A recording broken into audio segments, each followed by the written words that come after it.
All right, everyone, time to take a look at the final episode of the day, which is Doppelganger. The episode begins with Thea strolling into Oliver's office with his lawyer. Oliver's lawyer uncovers that with Kate and James done, the examiners don't have a body of evidence against Renee, and thusly, they won't have an argument against Oliver. Oliver's, Oliver's lawyer figures the examiner won't have a decision, however, to excuse the charges against Oliver. Black Siren, as Laurel, goes to police headquarters, where detectives assemble to ask her questions. She claims that Damien Dark faked her death and has held her kidnapped for the past 2 years. She asks whether Oliver is a Green Arrow, and she doesn't react to the columnist's inquiries. Oliver pulls Laura aside and questions her about the cash. Laura says when she went to get everything out from the bank, it was at that point gone. She believes either Carter Diaz or Anatoly got to it before she did. Laurel covers Oliver, Thea, and Lance, though with an end goal to secure herself, she's going to cooperate with the Laurel Lance shtick. She persuades the team into cooperating with her. In the event that they don't, she'll uncover Oliver's secret identity to the press. Dennis rolls into her supervisor's office and requests to be put on the Laurel Lance return case.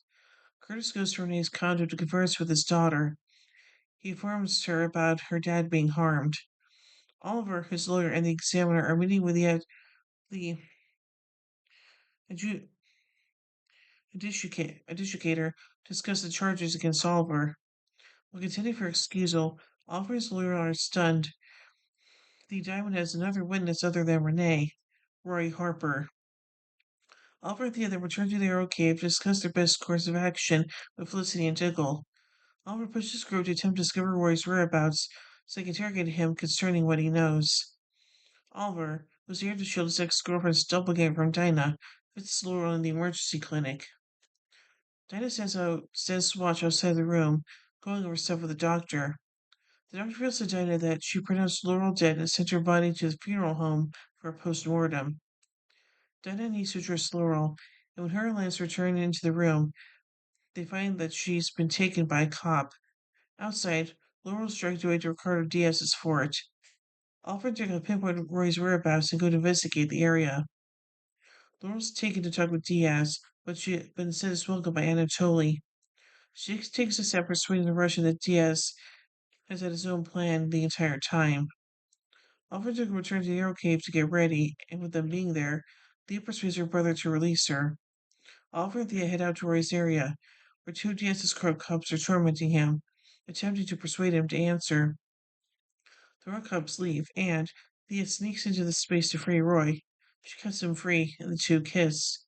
Dougal Felicity calls to Thea to tell her that the Star City SWAT group has investigated into the area and to reveal to her she needs to leave. Reluctant to leave Roy, Thea has a choice to remain behind, yet is hauled away by her brother. The team rendezvous back at the Arrow Cave, and Dougal uncovers that they're moving Roy to another safe house, yet he doesn't know where. At the police division the following day, Oliver advises Lance and Dinah that Felicity discovered the Star City Police Department has concealed the homicide of Kate and James. It goes to them the few individuals from the police division are on Diaz's side. They wake up discovering a few of her fellow cops are corrupt. Dinah consents to rat Oliver and Lance out to those officials who are on Diaz's side. And totally takes Laura to converse with Diaz. Reveals Laura that Diaz has an arrangement to assume complete control of the city. Taylor discovers that Diaz's men are moving on, so Roy and Oliver and Thea go to stop the van.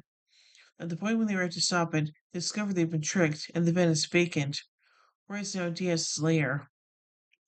Diaz begins getting annoyed that Roy isn't revealing where he is and takes steps to hurt Thea. Oliver and Dinah are drinking at the police department when there's a knock on the entryway. It's Laurel. She says she's come back to inform them about Ricardo Diaz. Oliver converses with Thea, attempting to promise her that they'll discover and spare Roy. Team Arrow meets at Lance's place. Laurel discloses to them the entirety of Diaz's plan to assume control of the city, and reveals that Roy has been taken to a deserted casino. Oliver calls Diggle to let him know, and the group gets ready to go get him. Oliver, Thea, and Diggle head to the casino, and the trio contend on whether to catch Diaz or spare Roy. Oliver says they'll make the two alternatives their essential target. Oliver takes out two monitors outside, and cautioned by their quality, Diaz arranges his thugs to move Roy. The trio finds Diaz, but they're trapped by a team of furious thugs.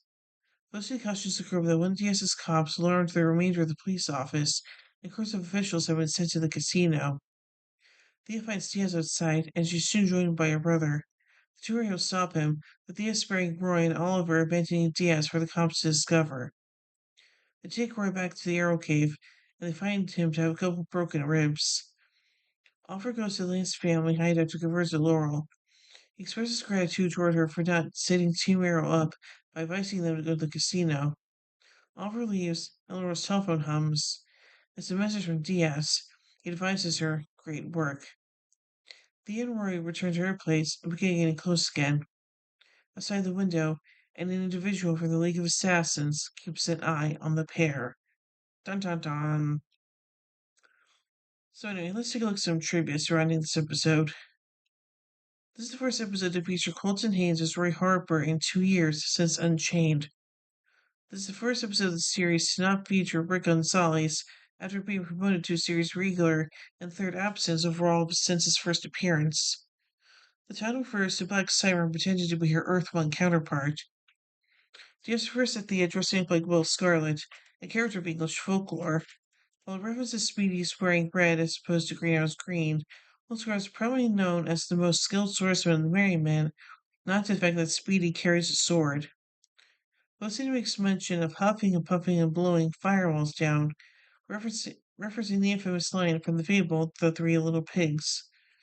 This episode features a couple nods to Green Arrow's New 52 Volume 5 arc, Broken. Diaz kidnaps and interrogates Roy. In the comics, Diaz interrogates John Diggle as part of his plan to humiliate him and Green Arrow take back the city after the two ruined his father.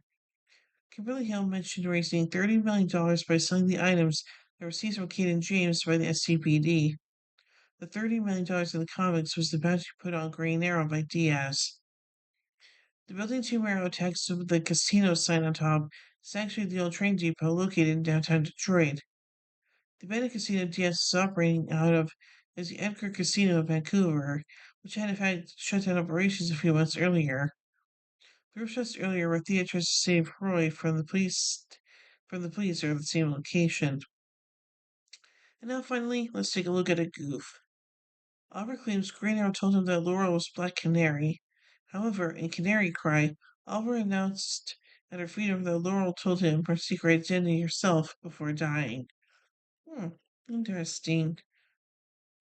So I think this episode is pretty good, and it's nice to see Roy again after so long. So yeah. So overall, I give Doppelganger 4 arrowheads out of 5. Well, in 2 as we see next episode, the Thanatos Guild. So until then, in the words of Oliver Queen, you have failed this city.